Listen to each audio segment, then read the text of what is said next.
No gramado em que a luta o aguarda, seguimos para mais um episódio da nossa série Palmeiras do Futuro. De tanto a gente procurar, nós estamos encontrando realmente verdadeiras joias que podem falar conosco sobre experiências que clubes do mundo desenvolvido estão tendo, desenvolvendo a marca com relação ao desenvolvimento do jogo de futebol, arbitragem, enfim. Hoje a gente vai conversar com um cara muito legal que mora em Bogotá e trabalha para o Bayern de Munique. Olha que coisa curiosa, como o mundo virou uma ervilha, né? Pequenininha. O mundo está realmente muito pequeno. Ele já veio ao Brasil, já veio ao Allianz Parque, já de público aqui, já está convidado a voltar aqui para assistirmos um jogo juntos lá no nosso Allianz Parque. Antes de colocá-lo na tela, não posso deixar de colocar primeiro o Eduardo Quevedo, que é meu fiel escudeiro, é o meu Zorro. Eu sou o Sargento Garcia, ele é o Zorro. Você tá bom, Eduardo? Como vai? Boa tarde, Massa. Prazer em falar contigo, prazer em estar com você em mais um episódio. E eu tenho convicção que o episódio de hoje vai ser bacana, tem muito conteúdo para a gente explorar de uma das maiores marcas do futebol internacional, Massa. É isso. Se você acha que o nosso trabalho é bem feito, você pode apoiar o canal. Nós temos um financiamento coletivo, uma vaquinha virtual. Não sei como fala vaquinha virtual em alemão, mas quem sabe o Andrés nos ajuda aqui a como falar esse tema, né? O alemão, para mim, vai ser difícil. Mas ó, o link está aqui na descrição. Você escolhe o plano que você quiser para nos ajudar a fazer esse trabalho independente. Lembrando que nós aqui do canal, a minha linha editorial não é arrumar uma guerra, a gente quer paz e a gente quer trazer novas experiências para que o Palmeiras no futuro possa ser cada vez mais forte. Né, Andrés Vargas? Como vai? Muito obrigado pela presença. Olá, muito obrigado pelo convite. Fico muito feliz de estar aqui com vocês. Andrés, me tira uma curiosidade. O Bayern de Munique contrata você, que é o responsável pela marca Bayern de Munique para as Américas, né? E você mora em Bogotá, que, aliás, é uma cidade espetacular. Para você que não conheceu Bogotá, conheça. Você tem uma ideia, em Bogotá, em cada ponto de ônibus daquele intermodal, você tem uma biblioteca. Você pode pegar o seu livro, ler e devolver no ponto seguinte. Você pode... cada bairro tem uma biblioteca também, né? Que curiosa, né? A cidade foi construída em torno das bibliotecas, bairros menores, bibliotecas pequenas, aí vai indo para até uma grande biblioteca. Isso é uma coisa maravilhosa. Bogotá, tenho saudades de Bogotá, que é uma cidade incrível, onde os carros param para você andar na faixa de pedestre. Aqui no Brasil, você seria passado por cima e o cara ainda dá ré para ver se amassou legal. Mas, Andrés, por que você, então, cuidando da marca Bayern de Munique, mora em Bogotá, explica para a gente qual é o trabalho que você faz. Muito obrigado, Paulo. Sou colombiano e trabalho no clube há 5 anos, 4 anos e 9 meses. Nos 2 primeiros anos, trabalhei no escritório de Nova York, atuando em questões latino-americanas e apoiando o processo de internacionalização na América do Norte. E desde o final de 2019, o clube decidiu enviar-me para a América Latina para liderar o processo de internacionalização no continente. Mas agora eu também estou fazendo muitas coisas para a América do Norte, mas eu estudei em Universidade de Nova York. Eu fiz um Master Sports Business e depois que eu recebi a graduação, eu entrei, comecei a trabalhar no escritório de Nova York, de Bayern de Munique. Perfeito. Mas sou advogado.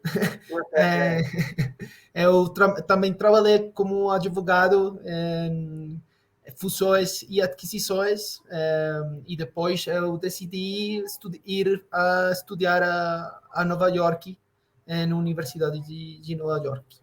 Muito bom, muito bom. Olha a qualificação do nosso entrevistado aqui, que é excelente. Eu vou fazer a primeira pergunta.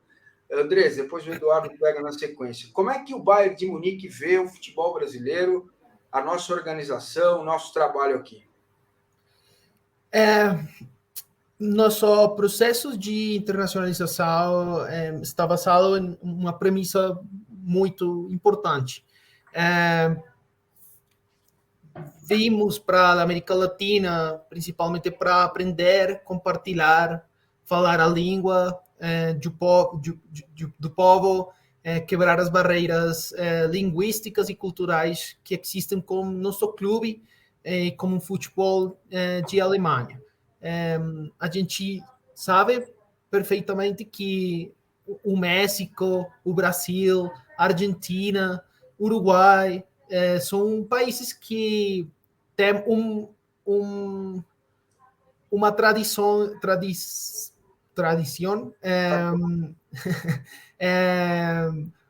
perdão por não falar também português, eu estou tentando, mas se eu falo portunhol, desculpa. Tá bom. Então, a gente sabe que tem uma boa tradição em futebol, mas a gente sabe que as barreiras linguísticas e culturais com a Alemanha, como o futebol alemão, são muito grandes. Mas a maneira, a forma de viver o futebol em Brasil e em Sul-América é incrível. Então, o clube decidiu ser mais internacional e também quis acercar mais para os países futeboleiros. Perfeito. Andrés, nesta linha, a tua resposta me conecta em que a primeira missão, o primeiro objetivo do teu trabalho é ajudar o Bayern a identificar nesses mercados novos talentos, novos jogadores mais jovens, ou o foco seria na formação da marca e a construção de uma nova base de fãs, de torcedores fora da Alemanha? Acho que é mais o segundo ponto que você falou. Não tem um interesse econômico particular ou de jogadores, mas se há um talento muito grande e a gente identifica, tá bom. E para isso tem diferentes projetos como o World Squad, o Youth Cup, que são projetos que a gente faz em muitos países. Mas queremos principalmente fazer parte do desenvolvimento e da corporativação da indústria do esporte na América Latina e queremos construir ponte de conhecimento que nos permita aprender e mais também compartilhar nossas experiências e nossas boas práticas com diferentes atores do setor, clubes, diretivos, pessoas, fãs, e mais tratar de desenvolver o clube internacional, muito mais internacional. Hoje, uma pergunta importante, Andrés, que eu gostaria, não sei se você pode compartilhar esse número. Os clubes brasileiros hoje não obtêm receitas vindas do exterior, a não ser por venda de atletas. O Bayern de Munique já é um clube que consegue, através do seu trabalho, além das receitas que ele obtém pela venda dos jogos para a Champions League, para a Bundesliga, já há um nicho, um núcleo de receitas que você já começa a obter por exemplo, venda de camisas, venda de produtos oficiais na América Latina, já é expressivo, ou Américas, né, no caso dos Estados Unidos, já é um número expressivo no resultado financeiro do Bayern? Totalmente. O clube é uma empresa lucrativa nos últimos 25 anos, que é algo incrível, porque você tenta de encontrar uma equipe similar e não encontra. A gente tem muitas receitas e muitas maneiras de receber dinheiro, televisão, transferências também, mas não é importante. Merchandise, a gente recebe mais de 100 milhões de euros por merchandise. A gente recebe mais de 200 milhões de euros por sponsorships, parcerias. E a gente recebe 150 milhões por gate revenue, las entradas, o valor das entradas. Então, somos uma equipe um time que tem muitas maneiras de receber dinheiro e que está muito bem administrado por diretivos. Se você analisa a pandemia, a gente foi o único equipe que tem lucro em pandemia. Então, é um time que está muito bem economicamente. A gente não tem deuda. Não tem deuda. E isso é por a estrutura de futebol alemão, mas também porque é uma equipe que está manejado conservativo, sim.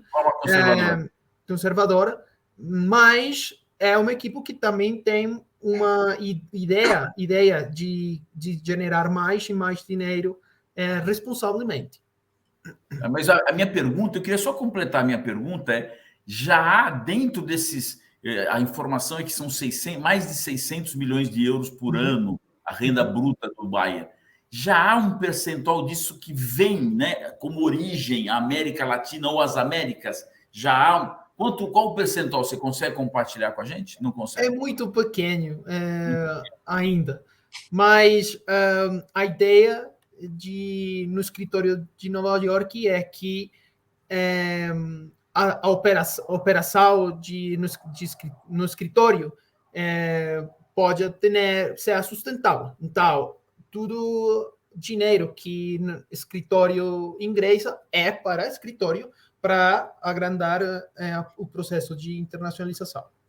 Quer dizer, é uma coisa impressionante, né? Já é autossustentável o trabalho que se faz para arrecadar mais recursos, né, para o Bayern. Então, isso já é um início, uma coisa muito, muito interessante da gente pensar como o time de futebol pensa de forma profissional, né? De forma sustentável. Tudo bem, se a operação ainda não vai abastecer esses 600 milhões de euros anuais, ela pelo menos começa um trabalho para que 600 milhões de euros estejam 601 milhões de euros sem ter custos, né? Que já é fundamental. Porque aqui no Brasil, Andrés, quando você propõe alguma coisa para algum presidente de clube, ele fala assim, olha, vamos buscar melhorar a marca, ele vai falar assim, quanto vai me custar? Eu falei, vai te custar um jogador ruim que você contrata todo mês, né? Então, você poderia investir isso para ter o retorno da marca.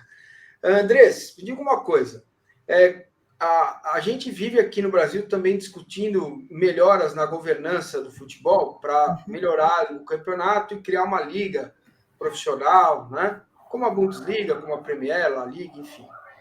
Quanto que isso a Bundesliga proporciona ao crescimento do Bayern fora da Alemanha ter um ambiente organizado?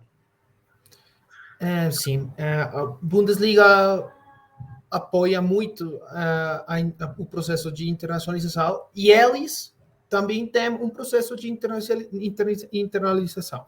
Eles têm no escritório também em Nova York e eles trabalham muito para que outros times também podem ter uma perspectiva internacional.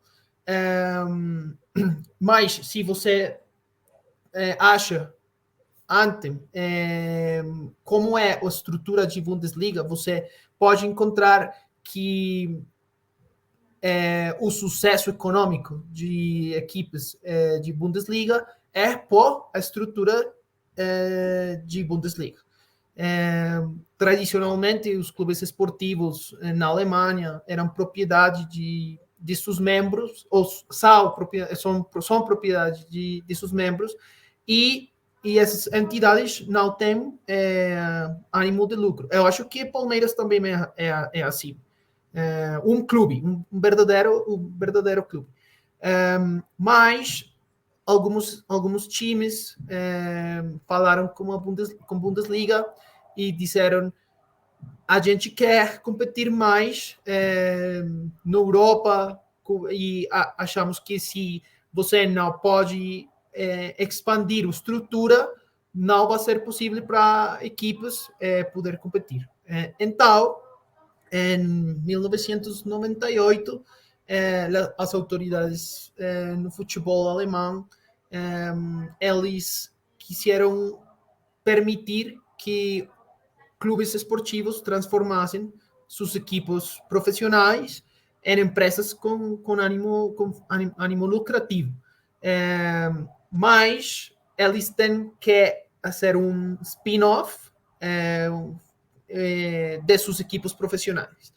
E esses equipos profissionais têm que ter um porcentagem maior de encabeça no clube.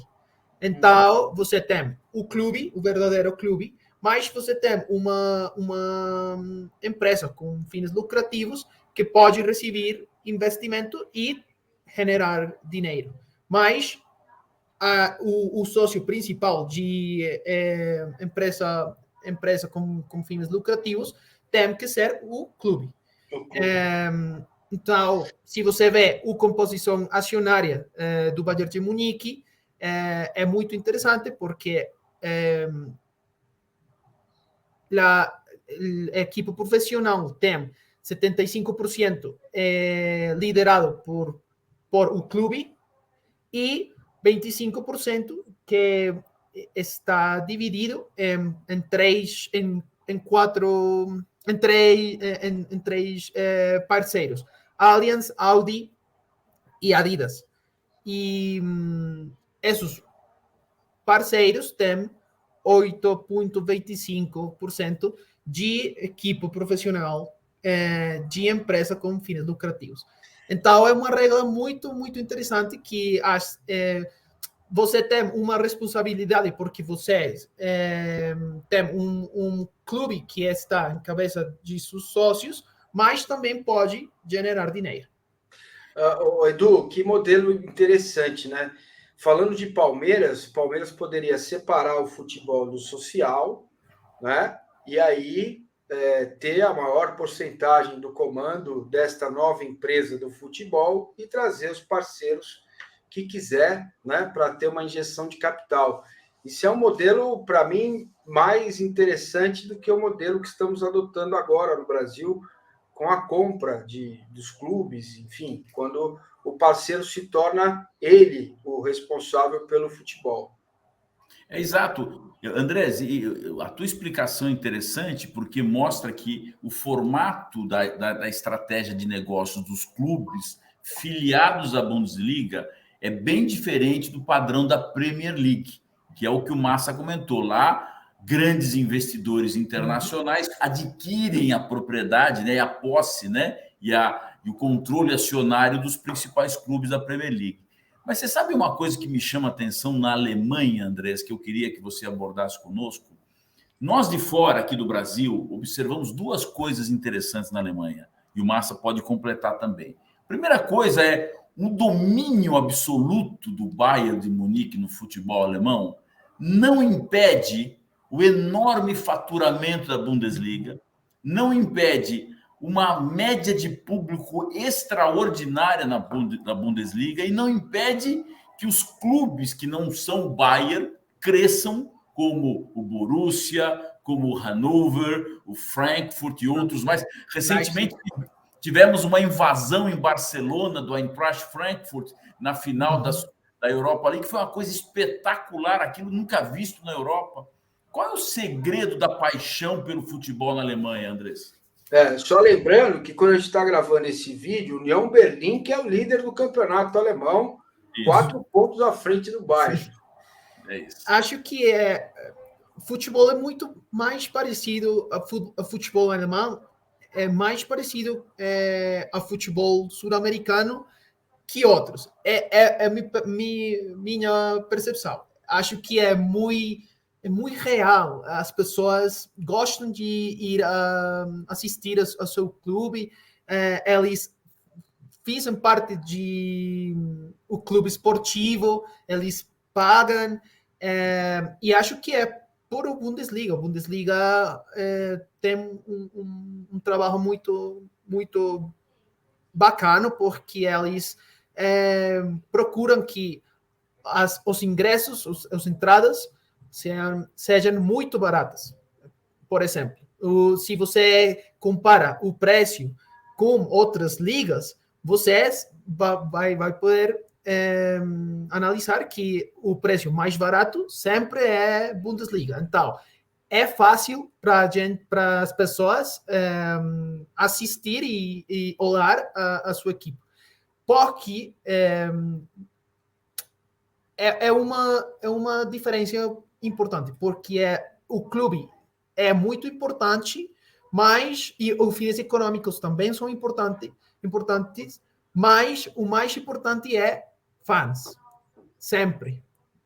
Então, você quer que os equipos cresçam, mas você também quer que os equipos tenham uma conexão real com seus fãs.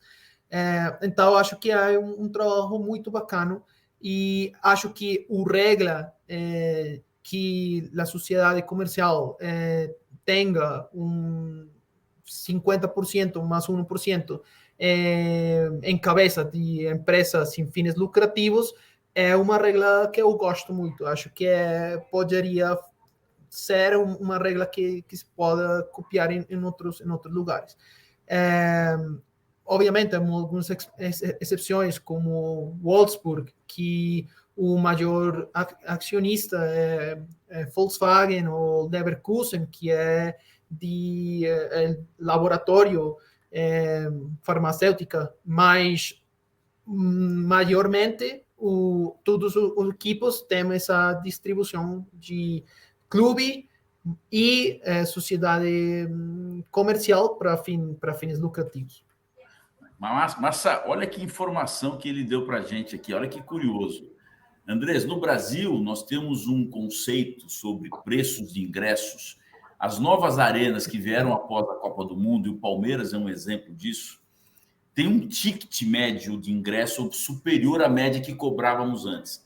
Você está dizendo o seguinte, o ticket, né, o ingresso no futebol alemão é subsidiado pela liga, pelos clubes, pelos patrocinadores, para ter uma grande média de público, ou seja, para você atrair os fãs para os jogos, para a experiência da relação do fã com o clube. É isso? Não está subsidiado. É um modelo diferente. Eles acham, se eu tenho um ticket mais barato, mais pessoas podem ingressar. E o futebol vai ser sempre real.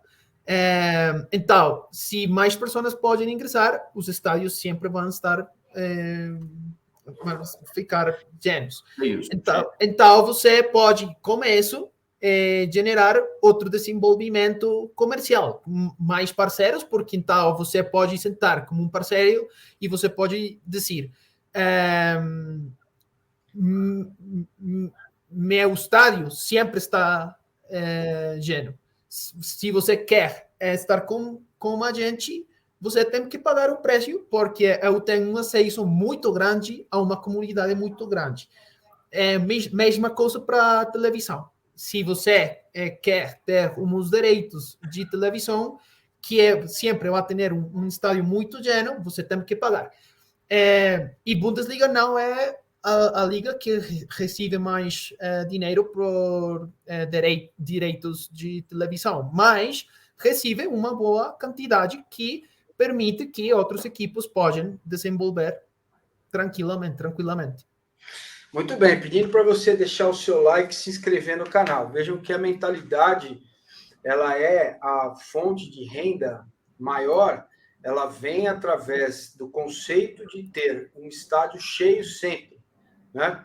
E aí você vai trabalhar outros modelos que estão engatinhando no Brasil, mas o Palmeiras está nesse caminho já, né? Para você atrair outros parceiros, né? Para você poder arrecadar e complementar o preço do ingresso um pouco mais barato.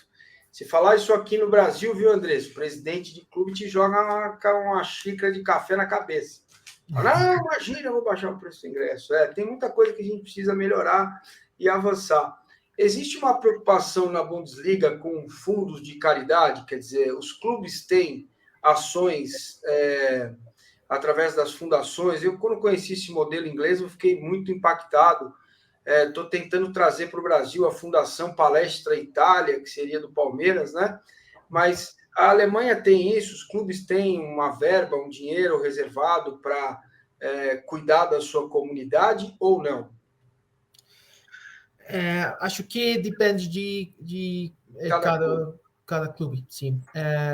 Mas, por exemplo, em pandemia, algumas equipes, como eles não podiam ter pessoas em estádio, eles sofreram muito, eles não tinham dinheiro suficiente para operação. Então, por exemplo, a Bundesliga e algumas outras equipes, como o Bayern, Dortmund, eles pagaram equipos mais pequenos para que pudessem operar.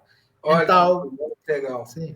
Há um contexto, né, Eduardo, de que o gigante precisa ajudar para ter um campeonato competitivo, né? Um grande problema no Brasil é esse que o Paulo comentou, Andrés, é que justamente há uma distância. Isso é uma realidade brasileira, né? É uma distância muito grande das classes sociais maiores para as menores. No futebol, os clubes ricos e os clubes menores, há uma distância, então você reduz a competição. Mesmo assim, o Brasil é um clube que tem um número de competidores grandes, porque é um país muito continental, muito interessante. Mas eu queria colocar um ponto na mesa para você, Andrés.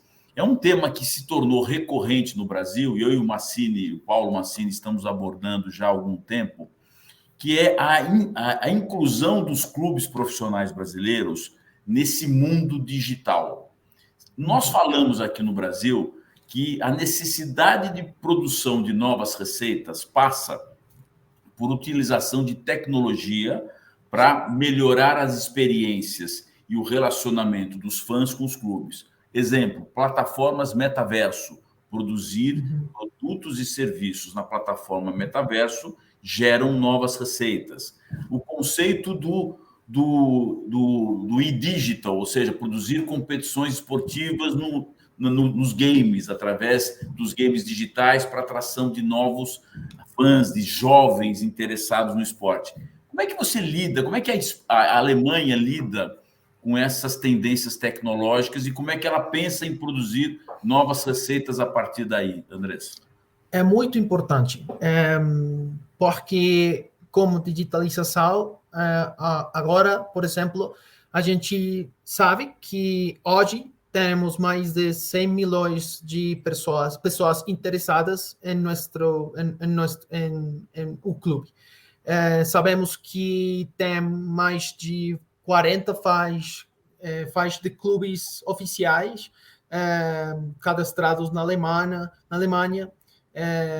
E agora que a gente tem esse conhecimento, então a gente tem que administrá-lo. E a gente sabe que é muito complicado administrar uma relação como um FA que está muito lejos, distante de o clube na Alemanha. Então, digitalmente, você pode acercar. E se você genera um conteúdo que fala para as pessoas diretamente, você pode construir uma relação muito mais real. Então, por exemplo, agora a gente tem uma conta de Twitter que fala em brasileiro. É Twitter FC Bayern Brasil. A gente tem uma conta que é FC Bayern Espanhol. A gente tem uma conta que é FC Bayern US. E a gente administra. E, por exemplo, se a final de Copa do Brasil é terça-feira, então a gente vai felicitar o ganador. Mas isso é um conteúdo que não é relevante para México. Pero agora a gente tem a capacidade de generar conteúdo que é relevante para Brasil, mas com uma conexão direta com o clube. E é uma receita muito interessante em três aspectos. Primeiro, você administra a relação com fãs.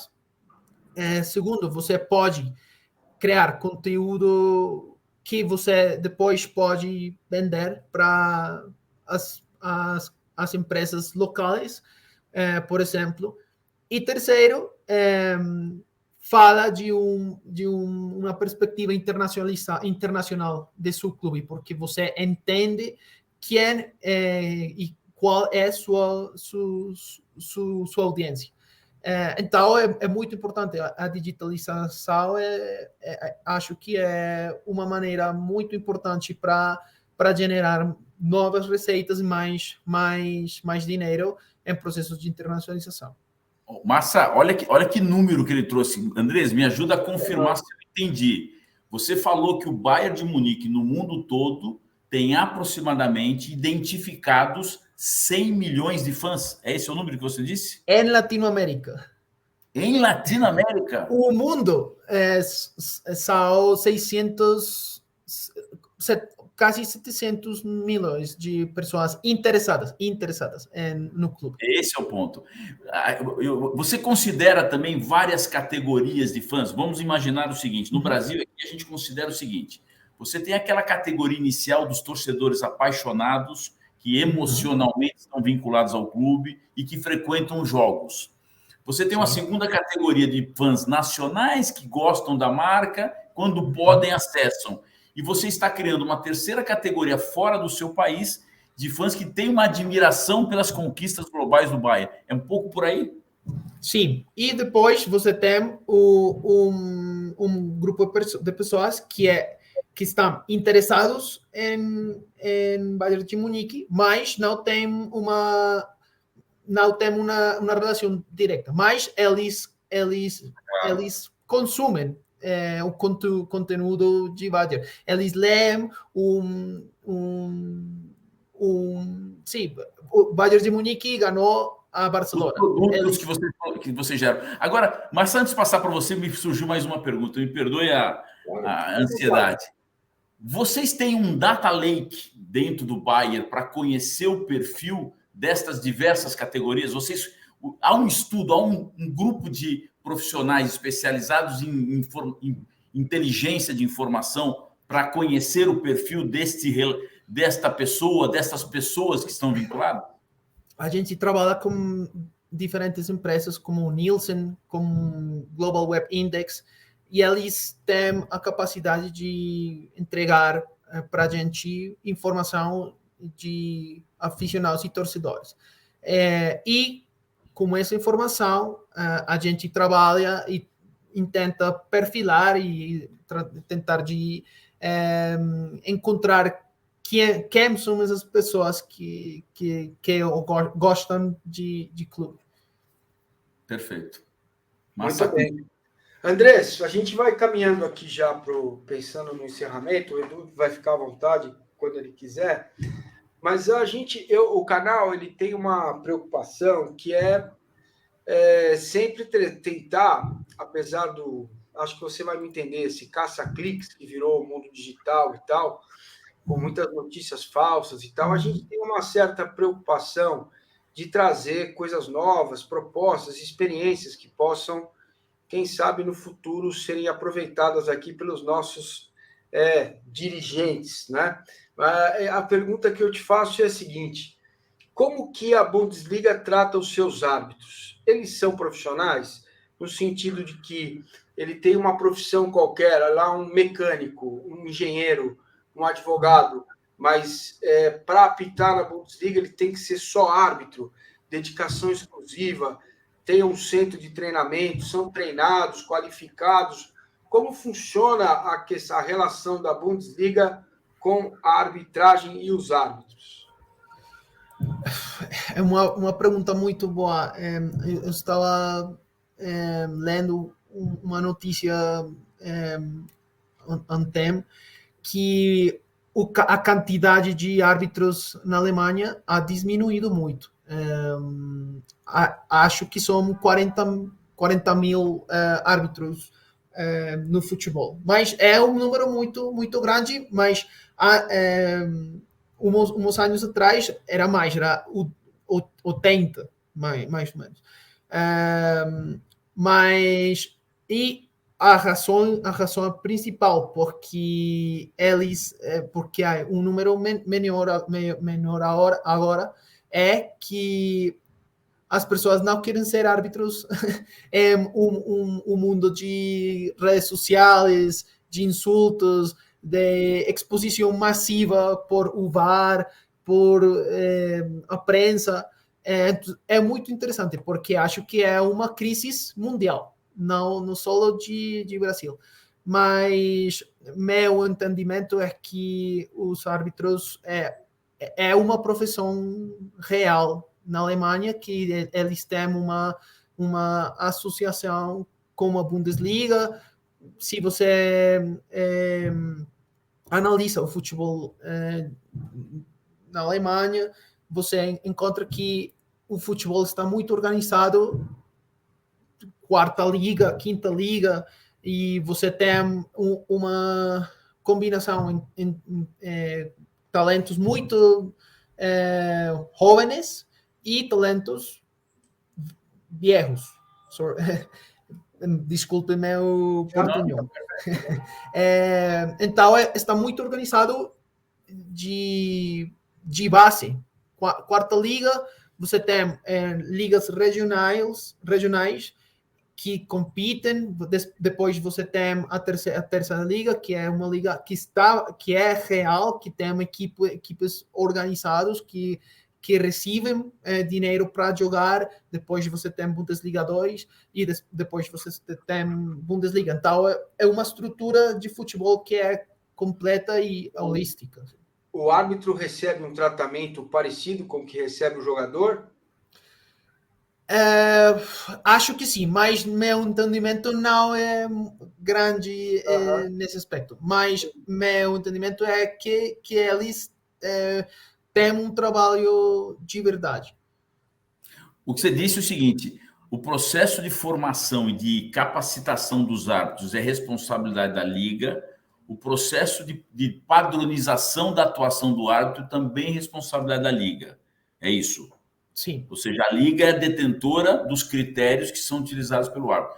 Como que funciona, por exemplo? É muito comum a gente assistir jogos da Bundesliga no Brasil e os gramados, os estádios são maravilhosos. É um país extraordinário, a Alemanha. Há também um cuidado de exigir que na primeira divisão, né, na Bundesliga, que é a primeira divisão, você tem um padrão mínimo de oferta para os espetáculos? Esse também é uma atribuição da Bundesliga? Não sei, Eduardo, desculpe, não tenho um entendimento, mas é verdade que os cenários deportivos são muito bons nas diferentes ligas, mas você também tem o futebol real de bairro. Se você assiste um jogo de terceira liga ou liga regional, você pode encontrar cenários mais tranquilos, não espetaculares. E você pode encontrar ingressos de 3.000 pessoas. É real também, não é espetacular em todas as ligas. Muito bem. Bom, meu caro Andrés Vargas, representante do Bayern de Munique para as Américas, a gente fica muito envaidecido, muito agradecido de você perder um tempo, investir um tempo para esse nosso papo. Fica aqui o meu convite do Eduardo para quando você vier ao Brasil, a São Paulo, você seja nosso convidado lá para ir ao Allianz Parque. E também Muito vou levar obrigado. você a comer um macarrão aqui, que é uma especialidade aqui da família aqui do Massa, certo? Você é nosso convidado, venha ao Brasil, nos avise, por favor. Tenho só que agradecer a você. Edu, pode dar suas considerações finais aí. Eu queria deixar uma última pergunta para o Andrés. Andrés, uma outra coisa que me chama a atenção no Bayern de Munique é a utilização de ex-jogadores como dirigentes no Bayern. Há uma escola de formação de dirigentes, esse é um cuidado que eu acho que é sensacional, que começou com Beckenbauer, com Rummenigge, agora com Oliver Kahn. Há uma escola na formação. O jogador, quando ele se desloca para o final de carreira, ele já passa a ser incentivado a se formar como um dirigente, como um executivo, porque o que me parece é que o nível cultural é tão alto e, ao mesmo tempo, tão bem explorado, e eu fico imaginando que o Thomas Müller deverá ser o próximo dirigente do Bayern, ou não? Não é uma escola que esteja produzida, mas é certo que a história sempre foi dessa maneira. E minha percepção com isso é que o Bayern de Munique é uma família. E o Bayern de Munique é um lugar que você se sente bem de estar aí. Se você... jogadores são dirigentes, sim, mas você também tem Giovanni Elber, ele é o responsável de lendas de clube, e ele tem um trabalho e um contrato como um trabalhador de clube, e ele é ex-jogador. Martin de Michelis, hoje ele é o técnico de Sub-23, e você encontra muitos exemplos. Zé Roberto, por exemplo, ele é uma lenda oficial de Bayern de Munique, Paulo Sérgio também, e é porque acho que é uma família, você sempre quer estar com sua família, e com os dirigentes, acho que é uma combinação perfeita, porque Rummenigge, Uli Hoeneß, Oliver Kahn, eles sabem muito de futebol de verdade, e eles têm uma grande quantidade de executivos que têm uma boa experiência em outros lugares, e é uma combinação perfeita de diretiva. Acho também que o futuro você pode encontrar muitos outros jogadores que vão trabalhar para o clube, mas acho que é por isso, porque é uma família que os jogadores têm muita gratitude para o clube, e eles encontram uma plataforma para trabalhar em futebol e em esporte. E é uma combinação que acho que é muito, muito boa. Funciona perfeito para a gente. Um último ponto, Massa, me perdoe. Agora, são tantos assuntos que surgem que me... Eu e o Paulo Massini entrevistamos recentemente um profissional aqui no Brasil que nos trouxe experiências. Ele é uma empresa de tecnologia que desenvolveu algoritmos de desempenho de atletas. E ele contou para a gente que os clubes mais maduros do mundo desenvolvem e formam seus jogadores com uma determinada identidade na formação, no caráter técnico, no caráter de comportamento. No Bayern é assim, é algo intencional que os jogadores que vêm das categorias de base têm um padrão, ou seja, a formação é uma só, forma um perfil único ou muito parecido de todos os atletas, ou não é bem aí?